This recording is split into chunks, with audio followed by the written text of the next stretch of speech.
When I stepped into the briefing room, my father-in-law, the Navy SEAL Admiral, grinned and asked, "What's your call sign, sweetheart?"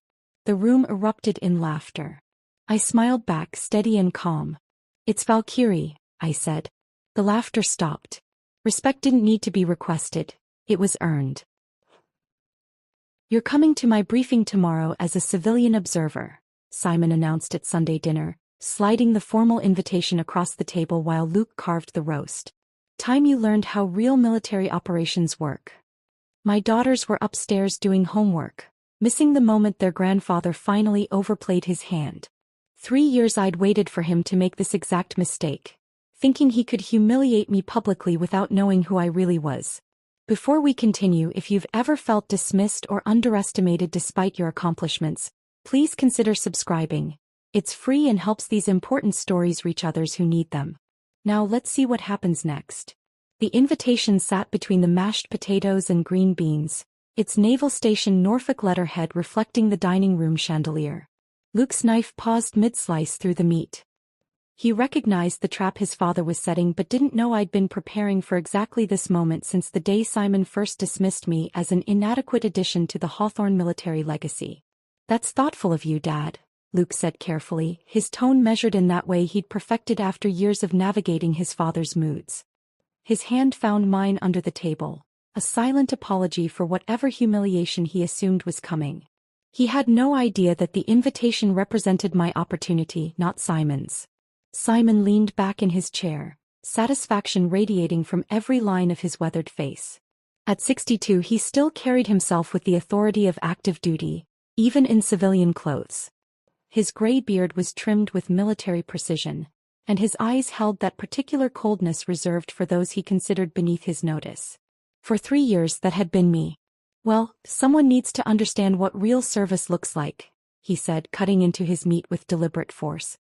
"All this civilian flying, these medical transport runs, it's important work, I suppose, but it's not the same as military operations. Different league entirely."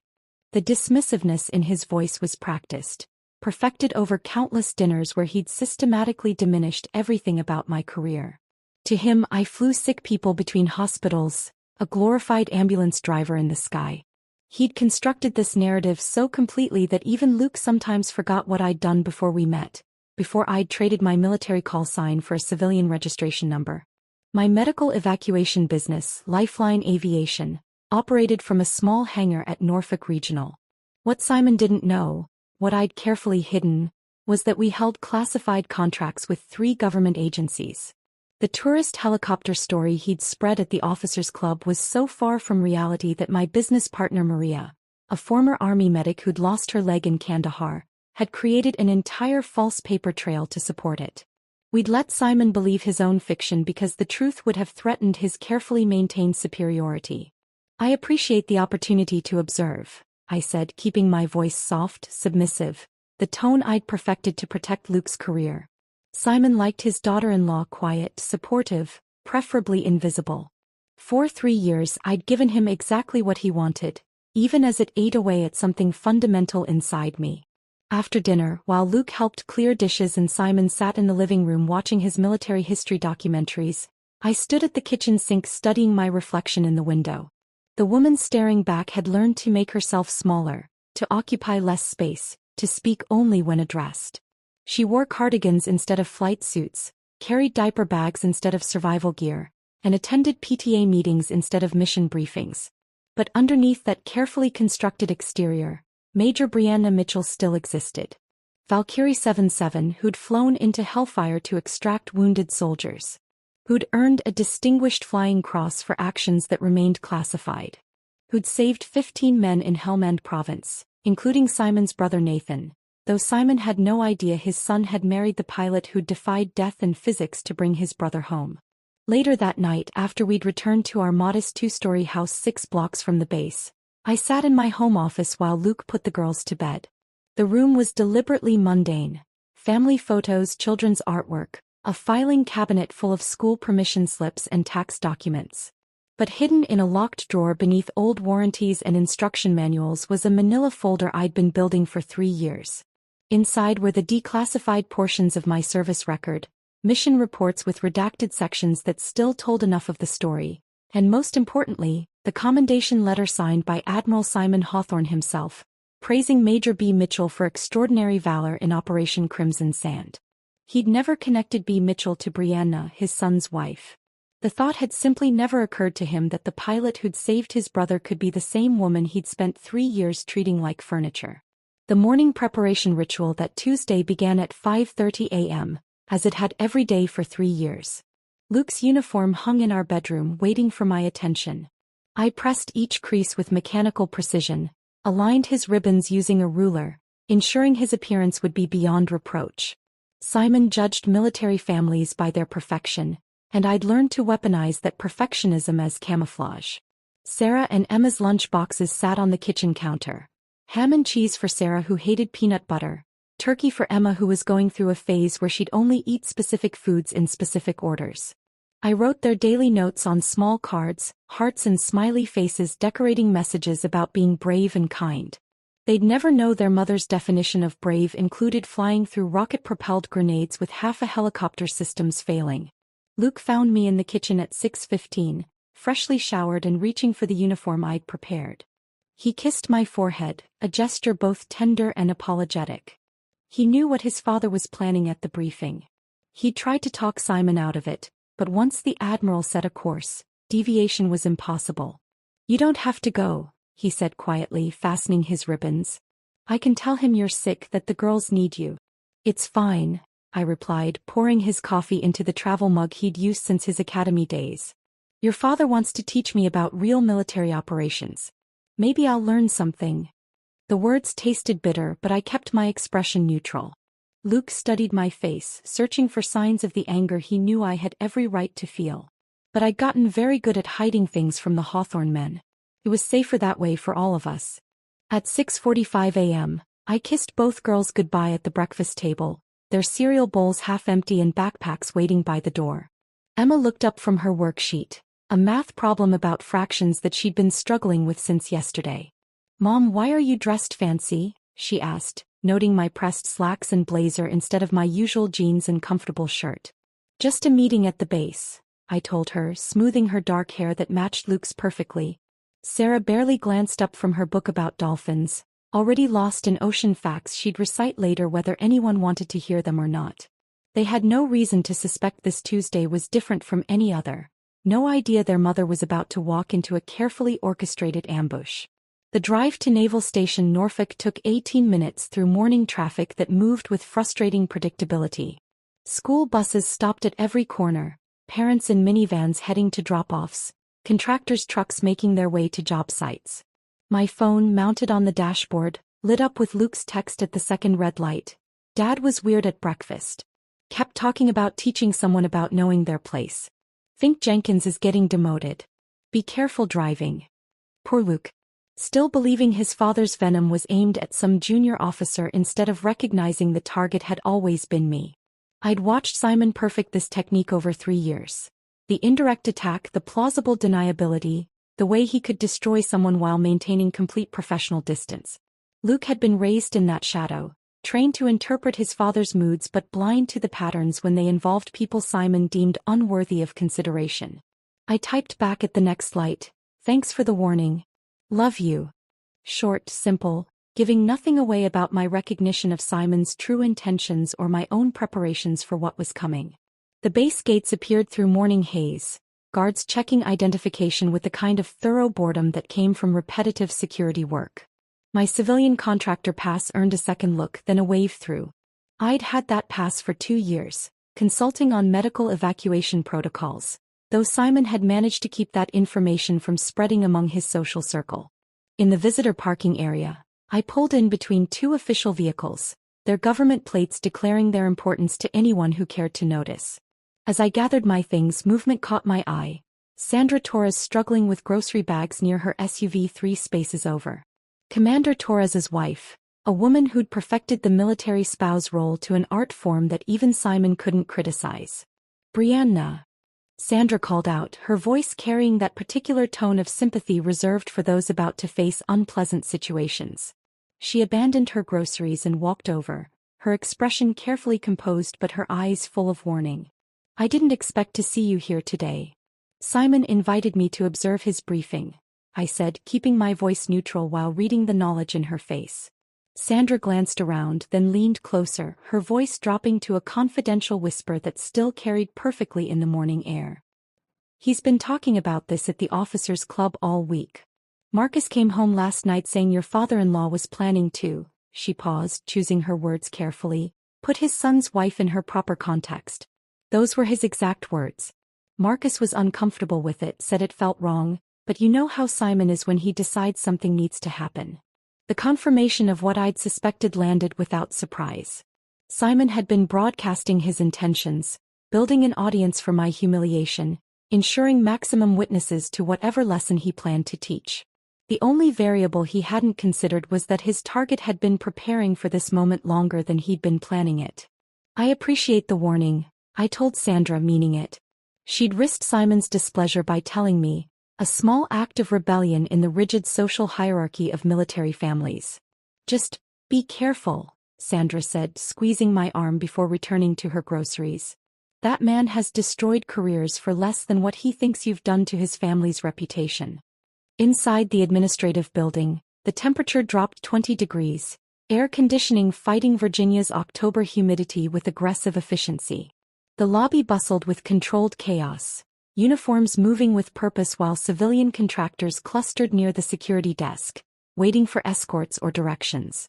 I approached the desk where Petty Officer Williams sat reviewing a clipboard, his young face focused with the intensity of someone still new enough to take every regulation seriously. "Civilian consultant for Admiral Hawthorne's briefing," I said, sliding my identification across the counter. Williams looked at my ID, then at his list, then back at my ID with confusion creeping across his features.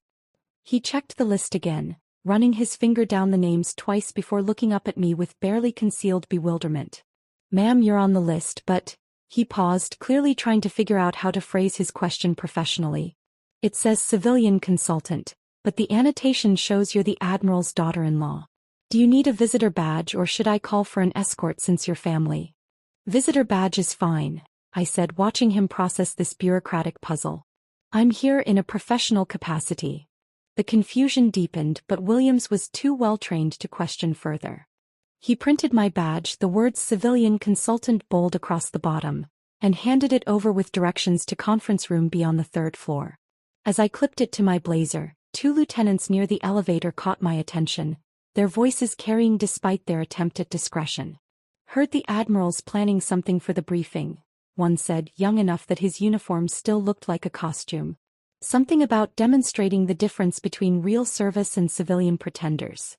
"Whatever it is, I'm glad I'm not the target," his companion replied, pressing the elevator button with unnecessary force. "Hawthorne's been in a mood all week. Yesterday he spent 20 minutes explaining why civilian contractors dilute military culture. They noticed me approaching and fell silent, offering polite nods before stepping into the elevator. I waited for the next one, using the moment to center myself, to feel the weight of what was coming and what I'd prepared. The 3rd-floor bathroom was empty, fluorescent lights harsh against white tile and mirror that reflected more truth than comfort. I stood at the sink, studying the woman I'd allowed myself to become under Simon's constant pressure. My shoulders curved inward, trained to make myself smaller in his presence. My voice had dropped to softer registers, never challenging, never asserting. Even my posture had adapted, unconsciously deferring to his authority in 1,000 small ways that had accumulated over 3 years like sediment, burying the officer I'd once been.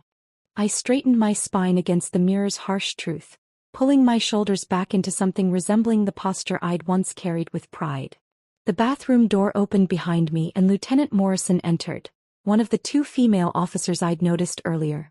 She nodded politely, moving to the sink beside mine, but I caught her double take in the peripheral vision, recognition without quite placing why she knew my face. The walk from the bathroom to conference room be stretched down a hallway lined with photographs of naval history, admirals and battles frozen in black and white glory. My footsteps echoed against polished floors, each step carrying me closer to Simon's carefully prepared trap. The door stood open, voices spilling out in that particular tone of pre-meeting conversation where everyone pretended to be relaxed while mentally calculating their position in the hierarchy. I paused at the threshold, taking in the scene Simon had orchestrated. The briefing room's tiered seating held 43 officers, their dress whites creating a sea of institutional authority. The conversations created a low rumble of masculine confidence, technical jargon mixed with careful laughter, the sound of people who belonged here comparing notes on deployments and training exercises. That rumble stopped momentarily as I entered, a subtle shift in atmospheric pressure as they registered a civilian woman among them. Then it resumed with increased intensity as recognition dawned across multiple faces. I was the Admiral's problematic daughter-in-law who didn't understand military culture. Commander Torres sat in the front row, and his eyes widened slightly when he saw me, no doubt remembering his wife's warning in the parking lot.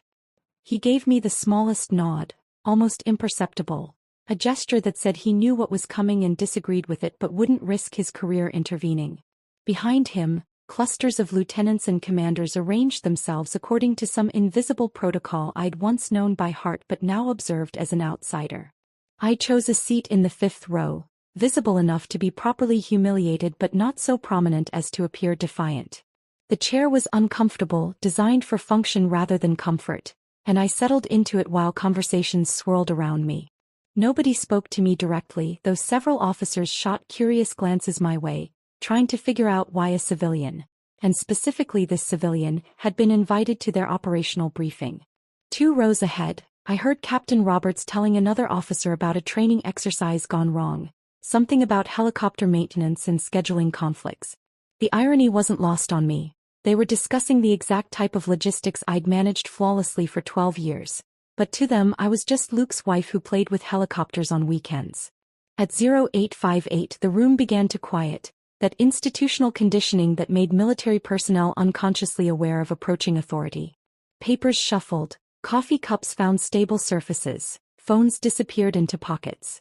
The transformation from casual to professional happened in seconds, decades of training manifesting in collective precision. Simon entered with theatrical precision at exactly 0900, not a second before or after. The door opened as if cued by his approach, and he strode through with the confidence of someone who'd never doubted his place in the world. His uniform was beyond perfect. It was a statement of supremacy, every ribbon aligned with mathematical precision, every crease sharp enough to wound. His presence commanded instant attention, filling the room the way water fills a container, leaving no space for anything else. His eyes found mine immediately with predatory satisfaction, a quick scan that confirmed I'd walked into his trap as expected. I watched him savor the moment, the slight upturn of his mouth that anyone else might mistake for a professional smile but I recognized as anticipation. He moved to the podium with measured steps, letting his authority settle over the room like a weight. "Gentlemen," he began, his voice carrying that particular command resonance that made spines straighten automatically. "And ladies," he added, nodding toward Lieutenant Morrison and her colleague with perfunctory acknowledgement that managed to minimize their presence while technically including them. The presentation began with tactical aviation operations, slides clicking through deployment statistics and operational readiness assessments. Simon's voice found that rhythm of military briefing, professional and precise, designed to convey maximum information with minimum emotion. Charts appeared showing helicopter availability rates, maintenance schedules, mission success percentages, all the metrics that reduced human courage to spreadsheet cells. I sat perfectly still, my hands folded in my lap, playing the role of the attentive civilian trying to understand complex military concepts. Around me, officers took notes with varying degrees of engagement. Some scribbled frantically, probably junior officers trying to impress with their attention to detail. Others, more senior, made occasional marks while their minds clearly wandered to other responsibilities. 30 minutes into statistics about operational readiness, Simon was explaining extraction protocols, his hands moving in practice gestures that illustrated tactical movements. He was mid-sentence about weather considerations when he paused, the break so deliberate it pulled everyone's attention forward. His timing was perfect, calculated to ensure maximum focus before the strike. He turned from the screen to face the room fully, his expression shifting to something that might have been paternal if he didn't know better. His gaze swept across the assembled officers before landing on me with the precision of a targeting system. Actually, before we continue this discussion of tactical aviation, he said, his voice taking on a tone of manufactured warmth that made my skin crawl, I should acknowledge our special guest today. Every head in the room turned toward me. 43 sets of eyes following Simon's gesture as he raised his hand toward me with patronizing grandeur, like a ringmaster presenting a particularly amusing act. My daughter-in-law has joined us today as a civilian observer, he continued, the words, daughter-in-law, dripping with just enough condescension to make his opinion clear. She flies helicopters herself, you know. Tourist work.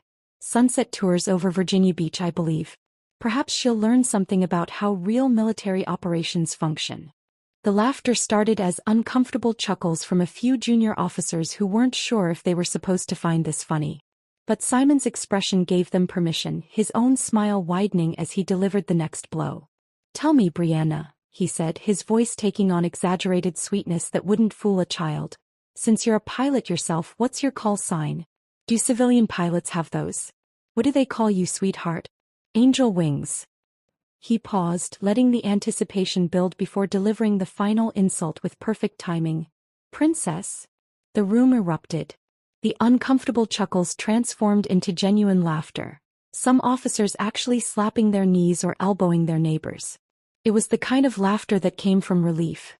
They weren't the target, someone else was being offered up for humiliation, and they could participate safely from the sidelines. The laughter washed over me like white noise, distant and irrelevant. Captain Roberts actually wiped tears from his eyes, and someone in the back row whistled appreciatively at Simon's joke. I counted 3 heartbeats, letting them have their moment, letting them commit fully to their amusement. Then I moved. Standing slowly, I let my full height straighten for the first time in years. My spine uncurled vertebra by vertebra, shoulders rolling back into alignment, chin lifting to the angle I'd carried through combat zones. The transformation happened in seconds but felt like shedding an ill-fitting costume.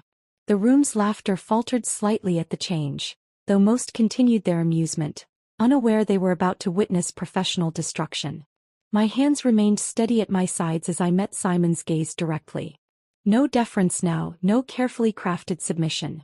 Just the steady look I'd perfected through 100 pre-flight briefings when the odds said we shouldn't fly but lives depended on us going anyway.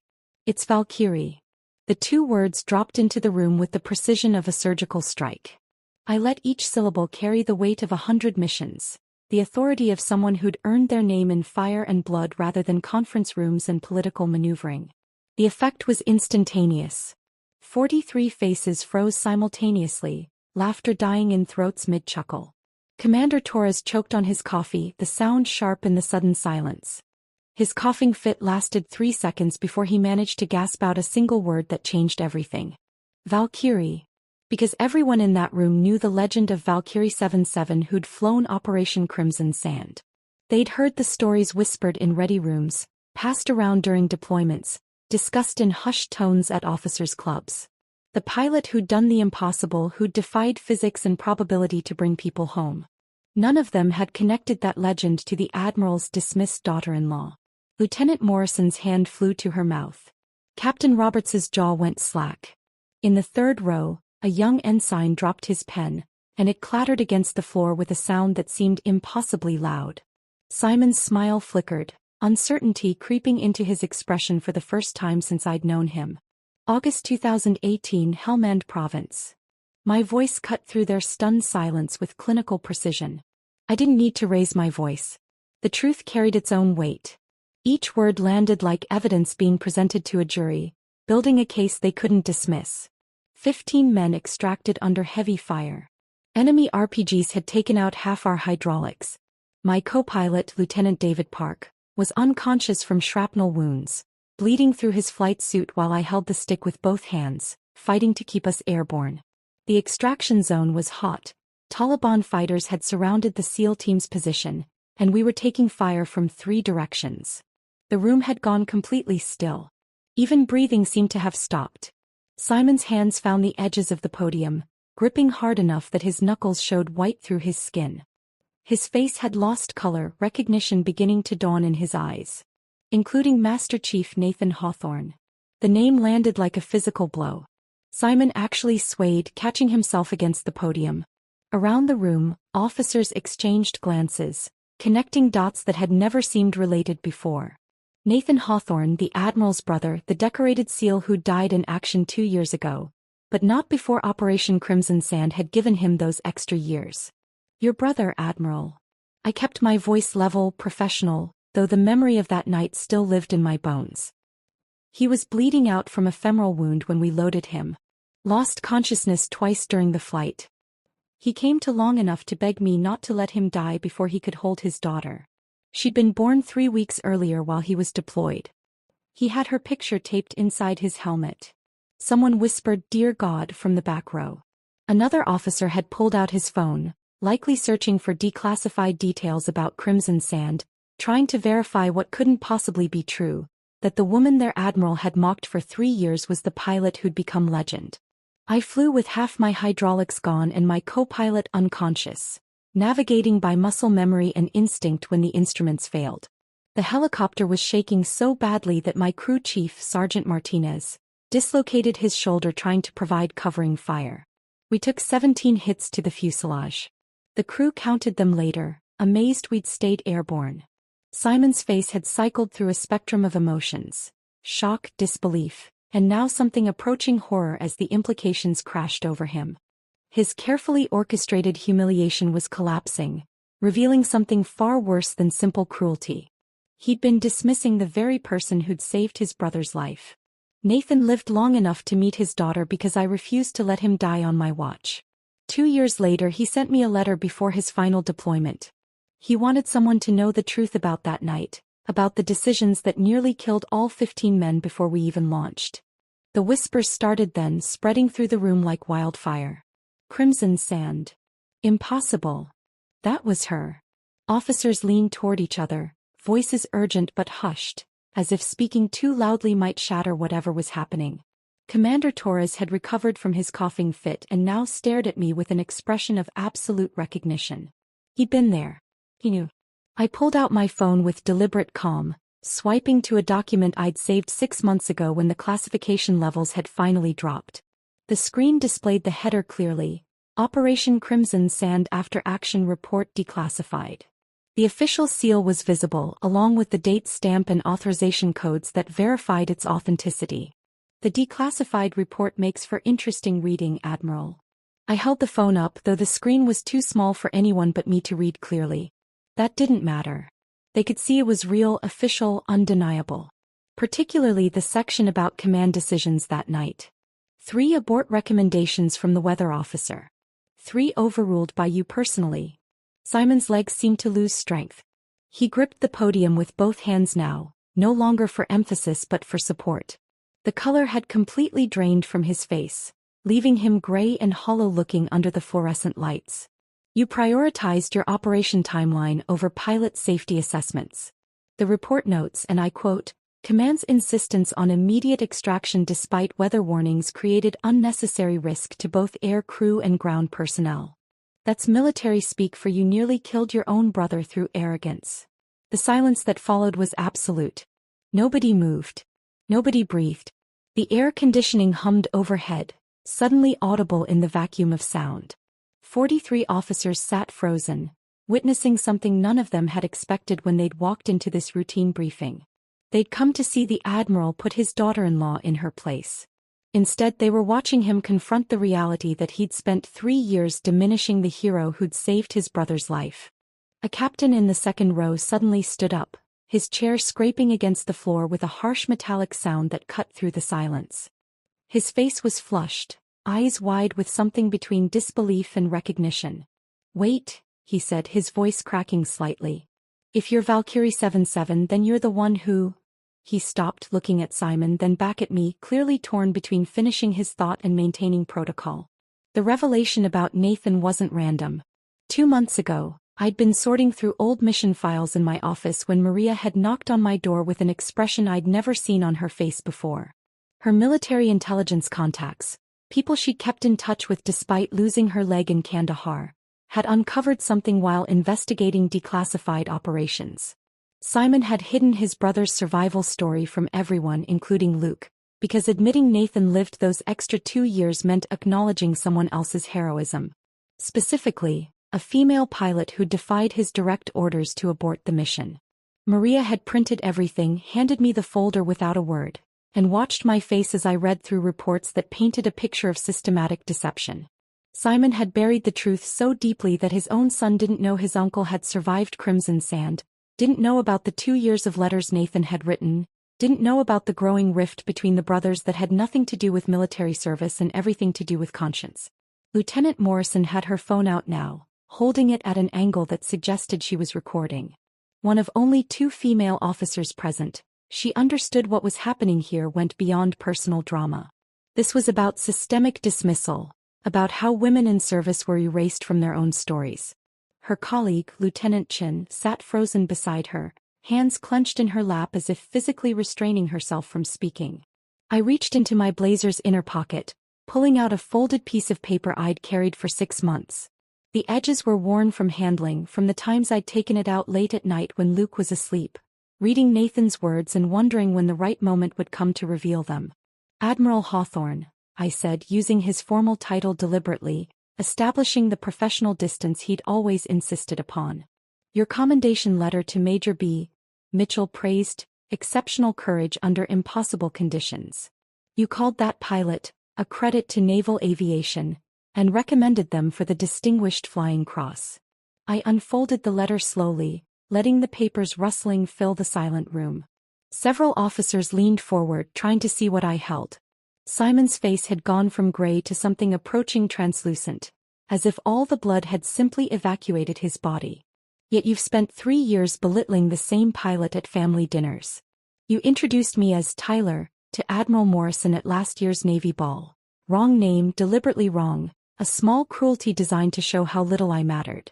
You told Captain Richards at the officers' club that I'd trapped your son into marriage, that Luke could have done so much better if he'd waited for a proper military match. Commander Torres shifted in his seat, his expression darkening. These weren't secrets. Simon had been openly dismissive of me in military social circles for years. But context changed everything. The woman he'd been diminishing was the same one he'd once called exceptional in official documentation. 6 months before Nathan died, he visited me. The words fell into the room like stones into still water, sending ripples through the assembled officers. He found my office through military records, showed up on a Thursday afternoon without warning. He needed to thank me personally, he said. But that wasn't really why he came. Simon's breathing had become audible, shallow gasps that seemed to echo in the silent room. His hands trembled where they gripped the podium, and I saw him glance toward the door as if calculating whether he could simply leave. But leaving would be admitting everything, confirming every word, and his pride wouldn't allow that escape. Nathan couldn't forgive you for gambling with 15 lives to protect your perfect mission record. Those were his words, Admiral, not mine. He said the guilt was eating you alive, making you angry at everyone who reminded you of that night. Including me. Especially me, because I was the evidence that your judgment had been wrong, that you'd nearly killed your own brother and 14 other men because you couldn't admit whether conditions made the mission too dangerous. I held up Nathan's letter, his handwriting visible even from a distance. Bold, slanted, unmistakably his for anyone who'd known him. He wanted someone to know the truth before he died. He had a feeling, he said, about his next deployment. Called it intuition from too many years in combat zones. He was right. 6 weeks later he was gone. The sound Lieutenant Morrison's phone made as she zoomed in on the letter was barely audible, but in the silence, it might as well have been a siren. Other officers were pulling out their own phones now, not recording but searching, looking for information about Crimson Sand, about weather reports from that night, about anything that might verify or refute what they were hearing.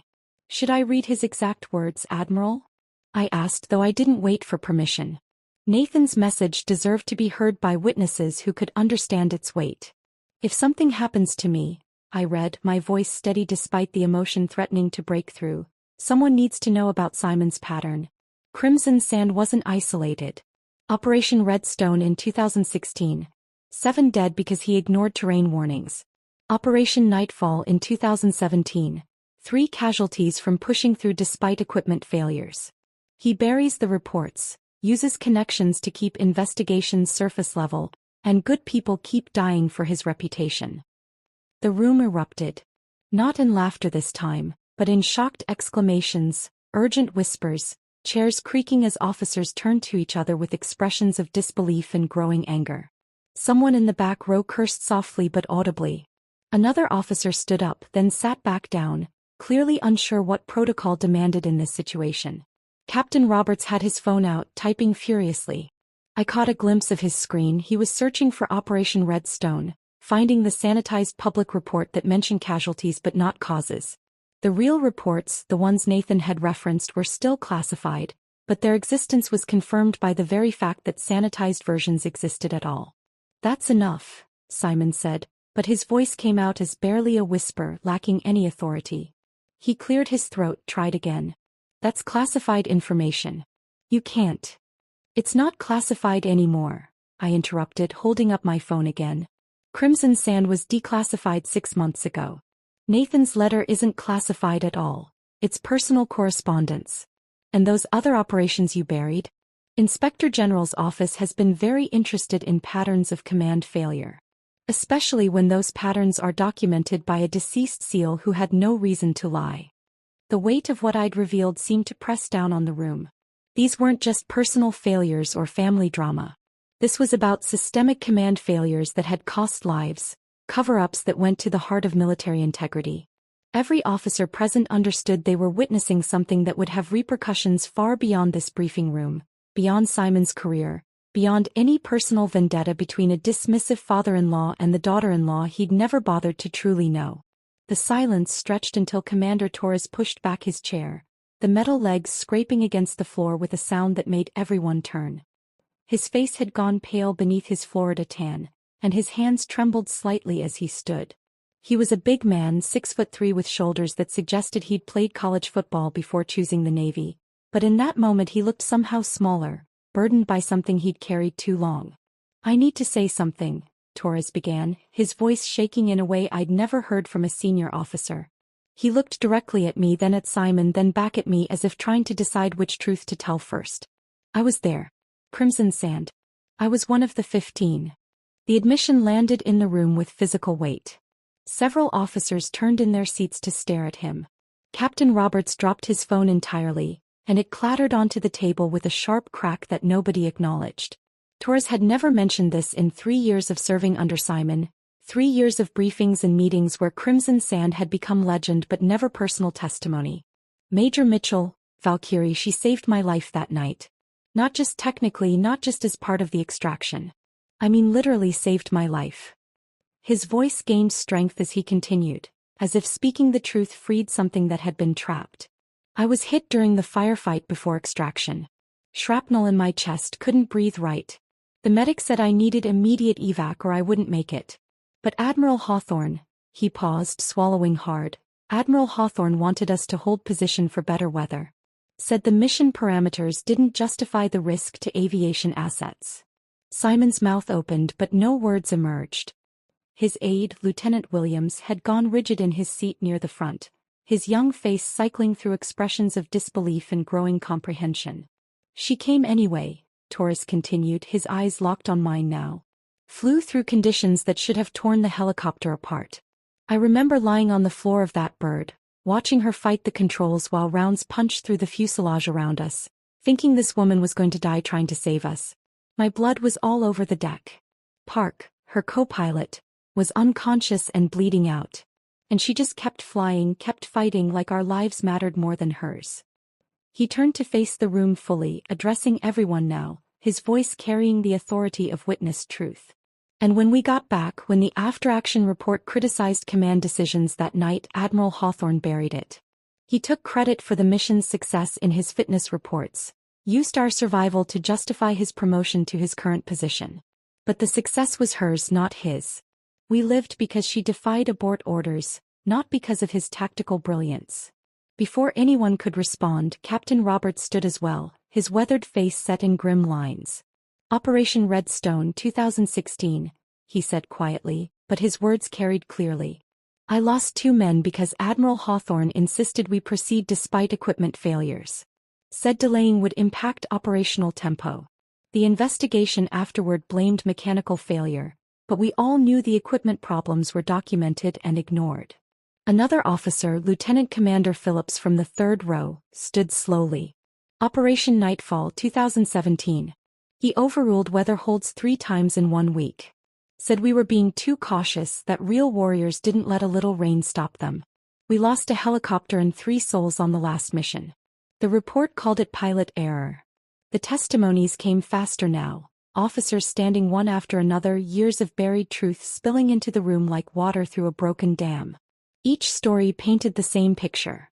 A commander who prioritized statistics over safety, reputation over responsibility, whose ribbons represented other people's blood and sacrifice. My phone buzzed against my leg. I glanced down to see Maria's message. It's done.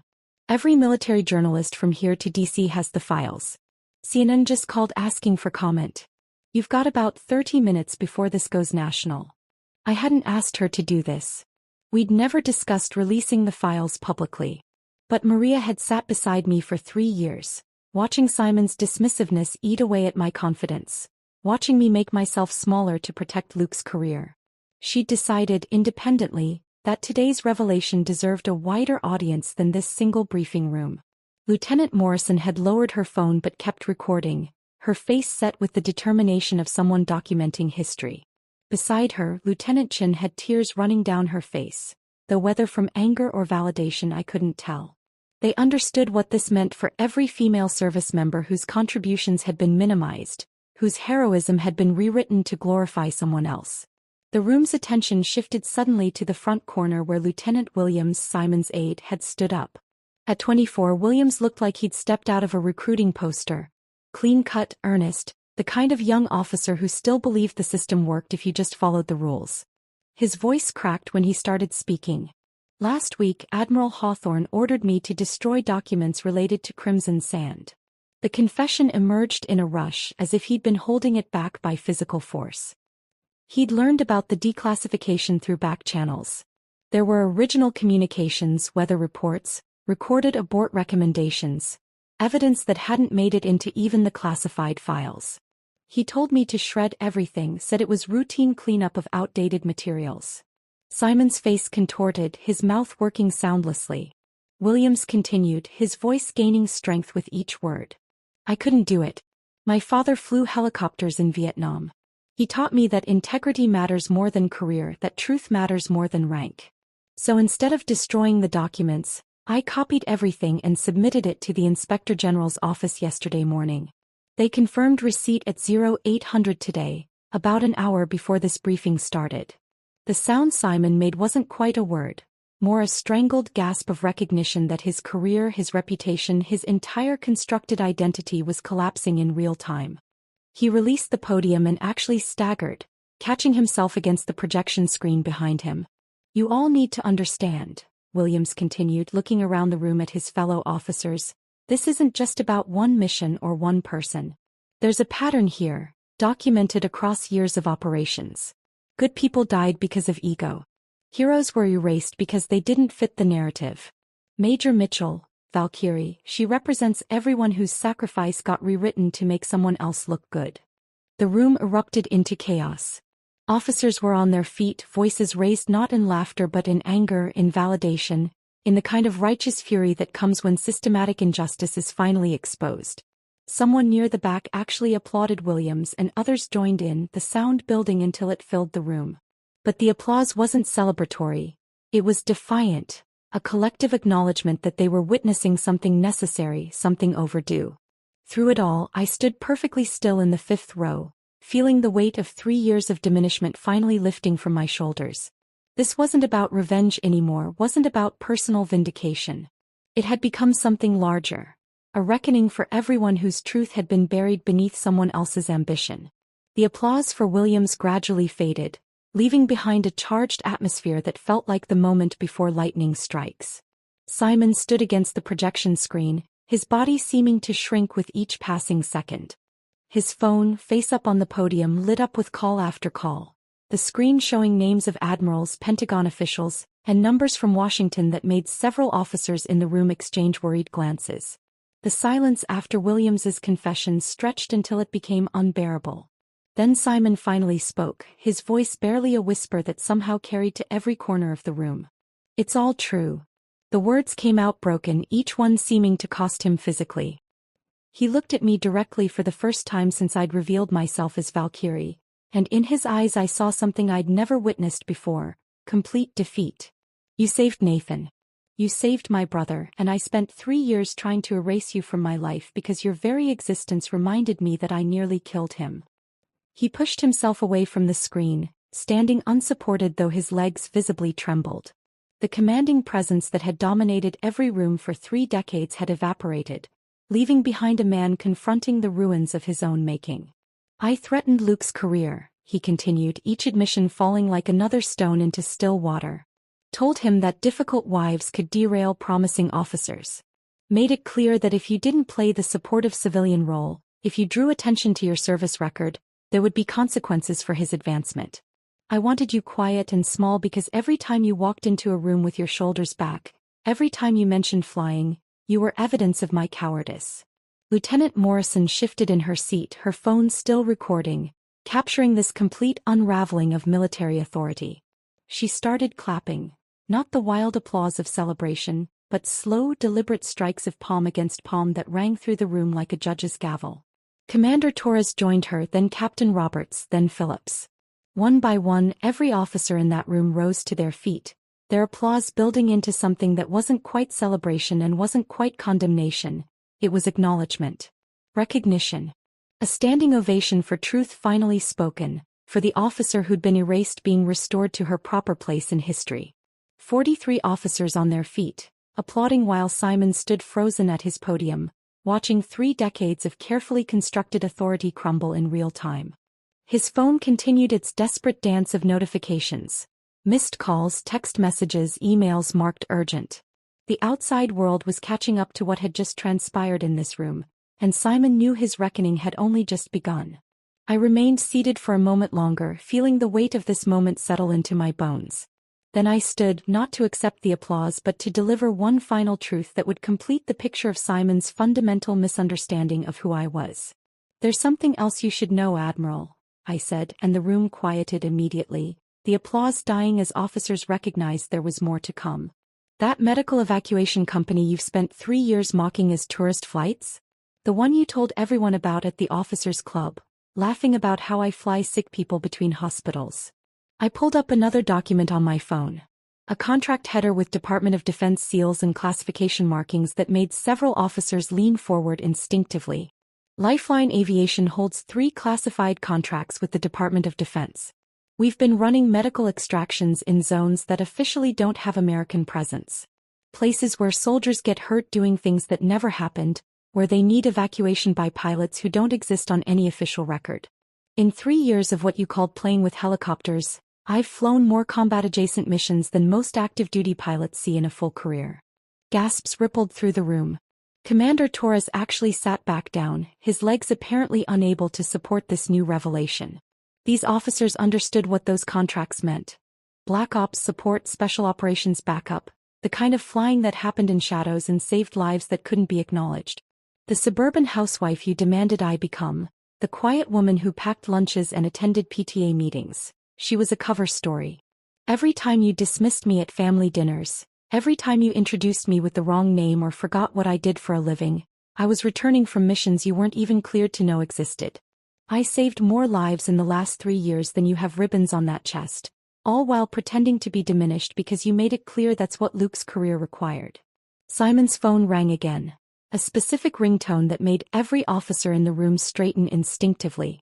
The Chief of Naval Operations, the highest-ranking officer in the entire Navy, was calling, and Simon couldn't even move to answer it. His hands hung at his sides, trembling visibly as the weight of his actions pressed down with crushing force. Then he did something that nobody expected, something that would be talked about in military circles for years afterward.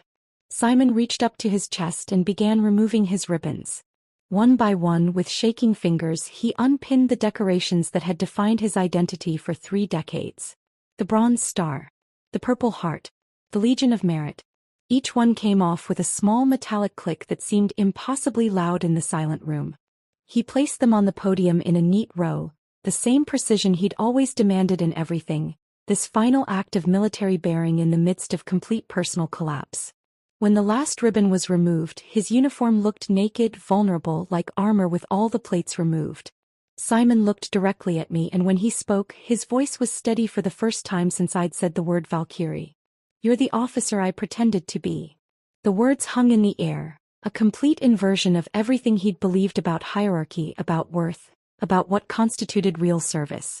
Without another word, without waiting for responses or reactions, Simon turned and walked out of his own briefing room. His footsteps echoed in the hallway, growing fainter until they disappeared entirely, leaving 43 witnesses to the complete dismantling of everything they'd believed about power, respect, and worth. The ribbons remained on the podium, catching the fluorescent light, physical evidence of a career built on others' sacrifices. Lieutenant Williams moved first, walking to the podium and carefully collecting them, not as trophies but as evidence for what would surely be a comprehensive investigation. The briefing room remained frozen for several minutes after Williams placed the ribbons in an evidence bag, the fluorescent lights humming overhead like a requiem for everything that had just transpired. Officers began filing out slowly, many stopping to shake my hand or simply nod in acknowledgement, their expressions ranging from shock to something approaching reverence. Lieutenant Morrison approached last, pressing a small card into my palm with her personal phone number written on it. "For when you're ready to tell the full story," she said quietly. "The real one, not the sanitized version they'll try to create." I sat alone in the empty room for another 10 minutes, feeling the weight of 3 years lifting from my shoulders while simultaneously recognizing that everything in my life was about to change.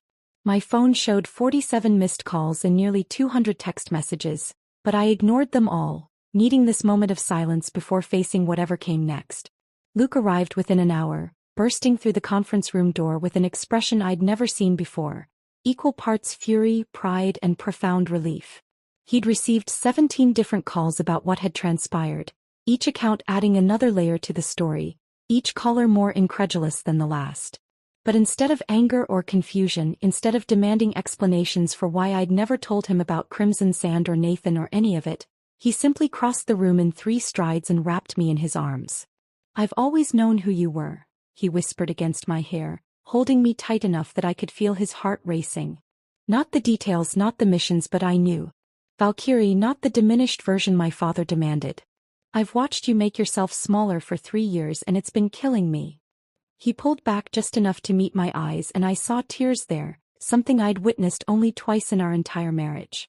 "I've been documenting everything," he continued, his voice rough with emotion. "Every threat he made about my career, every time he demanded you play a role, every dismissive comment. I have recordings, emails, a file 3 inches thick. I was preparing to walk away from the Navy entirely if that's what it took. I'd already drafted my resignation letter. It's been in my desk drawer for 6 months. The revelation stunned me into silence. Luke, who'd grown up in the shadow of military greatness, who'd built his entire identity around service and tradition, had been ready to abandon everything rather than watch his father continue to diminish me. The sacrifice he'd been prepared to make quietly and without fanfare said more about his character than any ribbon or rank ever could. 6 months later, I found myself in an oak-paneled room at the Pentagon, sitting before a military review board that would determine Simon's fate. He faced potential court-martial for falsifying reports, endangering personnel, and conduct unbecoming an officer. The evidence Williams had preserved, combined with the testimonies from that briefing room, painted a damning picture of systematic failure and cover-ups spanning years. When called to testify, I did something that shocked everyone present, including Simon himself. I argued for leniency. Destroying Admiral Hawthorne would waste the lesson he could teach others, I told the board, meeting each member's gaze in turn. He represents something systemic in military culture. The confusion of authority with infallibility, the belief that rank determines worth. Make him a cautionary tale, not a martyr. Let him retire with minimal dignity, but require him to teach ethics courses at the academy, using his own failures as curriculum. Make him stand before young officers and explain how arrogance costs lives, how dismissing expertise based on gender or civilian status weakens the entire force. That would serve justice better than any court-martial. The board deliberated for 3 days before accepting my recommendation. Simon would retire quietly, his record annotated but not destroyed, and spend 2 years teaching ethics courses where his own failures would become case studies in toxic leadership. The girls finally learned their mother's real history on a rainy Thursday evening when Sarah burst into the kitchen, laptop in hand, her face flushed with excitement and confusion.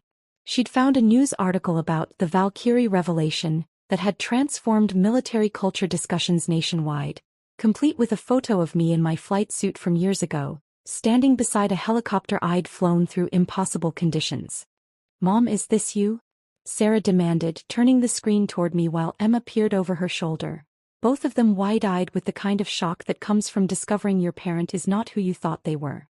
"Yes," I said simply, setting down the dish towel and giving them my full attention.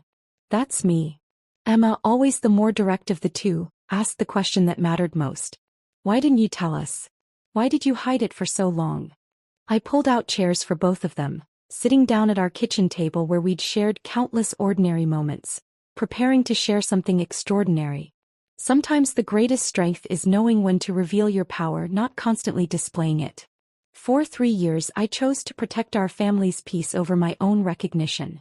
That wasn't weakness, it was strategy. But there comes a time when hiding your light to make others comfortable becomes a disservice to everyone, including those you're trying to protect. Sarah reached across the table and took my hand, her expression serious beyond her years. "Grandpa knows now, doesn't he? That's why he's been so different lately." Because Simon had been different. He now introduced me at military events as Commander Mitchell, the woman who saved my brother and my soul. His voice carrying genuine respect for the first time since I'd known him. Our relationship would never be warm. Too much damage had been done for that. But it had become honest. He sent handwritten letters monthly, each one acknowledging specific moments he'd dismissed me, cataloging every slight with the same precision he'd once applied to military operations. It was his penance, one he'd continue until he'd accounted for every dismissive comment, every forgotten name, every moment he'd made me smaller to make himself feel larger. I'd returned to flying under my real name, running missions that mattered, no longer hiding behind the facade of tourist flights or diminished expectations. Lifeline Aviation had expanded, taking on more contracts, hiring more pilots. Many of them women who'd heard about what happened in that briefing room and wanted to fly for someone who understood what it meant to be overlooked and underestimated. The respect I'd commanded in that briefing room hadn't been granted by Simon or anyone else. It had always been mine to claim. I'd simply chosen my moment, waited for the perfect conditions, and then revealed what had always been true. Sometimes revenge isn't about destroying someone. Sometimes it's about forcing them to see clearly, to acknowledge what they've refused to recognize, and to live with that knowledge forever. If this story of hidden identity and ultimate vindication left you breathless, hit that like button right now. My favorite moment was when Commander Torres stood up and revealed he was one of the 15 men saved during Crimson Sand. What was your most powerful moment? Share it in the comments below. Don't miss more gripping stories of truth revealed and respect reclaimed. Subscribe and hit that notification bell so you never miss an upload.